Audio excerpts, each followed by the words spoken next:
کرو تو یقین سے کرو. جتنے یقین سے اللہ سے مانگو کہ ترمذی کی حدیث ہے اتنی جلدی تمہاری دعا قبول ہوگی. اس یقین سے دعا کرو کہ اللہ تعالیٰ کے تو آگے تم ہاتھ پھیلا رہے ہو, اللہ تعالیٰ تمہاری جھولی کو بھر ڈالے گا, جھولی کو بھر ڈالے گا. وہ مسجد نبوی میں حضور علیہ السلام جلوہ گر ہیں, ایک صحابی رو رو کے دعا مانگ رہا ہے اور یہ الفاظ ادا کر رہا ہے کہ یا اللہ میں تیرے سے اس لیے مانگتا ہوں کہ تو میرا رب ہے. یا اللہ میں تیرے سے اس لیے مانگتا ہوں کہ تیرے سوا کون دینے والا ہے. یا اللہ میں تیرے سے تیرے حبیب علیہ السلام. یقیناً صحابہ نے جب مانگا وہ ایک الگ عنوان ہے کہ حضور علیہ السلام کے توسل اور وسیلے سے مانگا, لیکن یا اللہ میں تیرے سے اس لیے مانگتا ہوں کہ تجھ سے محبت کرتا ہوں, تو میرا رب ہے, اگر تو نہیں عطا کرے گا تو کون عطا کرے گا, اس وجہ سے تیری بارگاہ میں ہاتھ پھیلاتا ہوں. اس طرح اللہ سے مانگتا جا رہا ہے. حضور علیہ السلام نے ایک صحابی کو حکم فرمایا کہ جاؤ اس دعا کرنے والے کو کہو کہ تم جو مانگو کہ اللہ تمہیں عطا فرمائے گا, جس محبت اور جس یقین کے ساتھ تم اللہ کے آگے ہاتھ پھیلائے ہو. تو جب بندہ یقین کے ساتھ اللہ کے آگے ہاتھ پھیلاتا ہے,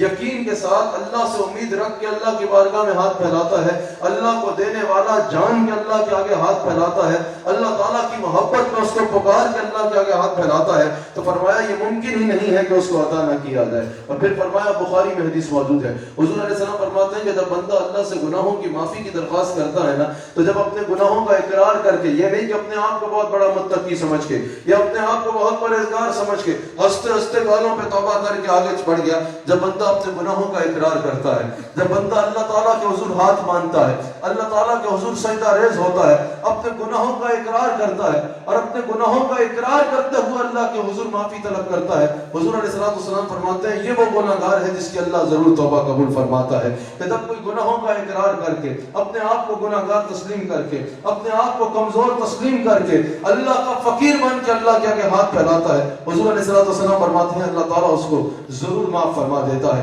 حضور علیہ السلام سے ام المؤمنین امام احمد بن حنبل اس حدیث کو لائے ہیں, ام المؤمنین صدیقہ بنت صدیق حضرت عائشہ صدیقہ سلام اللہ علیہا سوال کرتی ہیں کہ یا رسول اللہ صلی اللہ علیہ وسلم کیا آپ کا کوئی ایسا امتی ہے جو بغیر حساب کے جنت میں چلا جائے گا, جس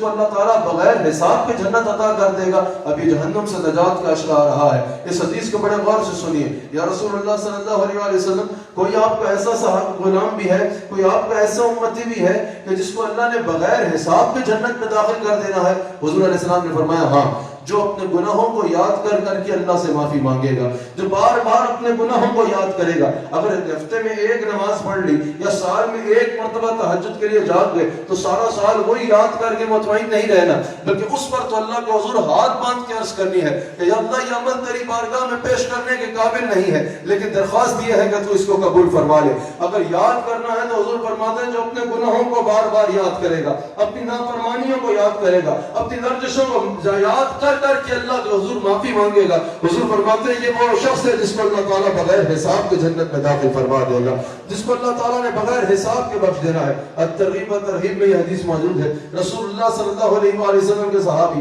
حضرت زید بن ارقم رضی اللہ تعالیٰ عنہ فرماتے ہیں کہ میں نے حضور علیہ السلام سے عرض کیا کہ یا رسول اللہ صلی اللہ علیہ وآلہ وسلم سب سے زیادہ جہنم سے بچانے والی کون سی چیز ہے, سب سے زیادہ کون سی ایسی چیز ہے کہ جس کے ذریعے اللہ تعالیٰ لوگوں کو جہنم سے نجات دے دیتا ہے. اب اس جہنم سے نجات کے اشرا جو آنے والا ہے اس میں اس حدیث کو ذہن میں رکھیے گا. تو یا رسول اللہ سب سے زیادہ جہنم سے چھٹکارا کس چیز سے ممکن ہے جس کے ذریعے اللہ تعالیٰ اپنے بندوں کو جہنم سے نجات عطا کر دیتا ہے. حضور علیہ السلام نے فرمایا آنکھ سے خوف خدا سے نکلنے والا آنسو. جو اللہ کے خوف سے آنسو آنکھ سے نکلتا ہے, خوف ایسا کہ میرا رب مجھ سے ناراض نہ ہو جائے, خوف ایسا کہ کہیں اللہ مجھ سے ناراض نہ ہو جائے, خوف ایسا کہ کہیں میں اپنے رب کی رضا کو نہ کھو بیٹھوں. جو اللہ کے خوف میں اللہ کی رضا کے حصول کی خاطر آنکھ سے آنسو نکلتا ہے, حضور فرماتے ہیں جہنم سے بچانے کے لیے یہ سب سے مضبوط چیز ہوتی ہے. اللہ کو اپنے بندے کا رونا بڑا پسند ہے, اللہ تعالیٰ کو اپنا رونے والا بندہ بہت پسند ہے. جو اس کے آگے ہاتھ پھیلا کے روتا ہے نا, جو اس کی بارگاہ میں ہاتھ پھیلا لیتا ہے, ریاکاری کے لیے نہیں,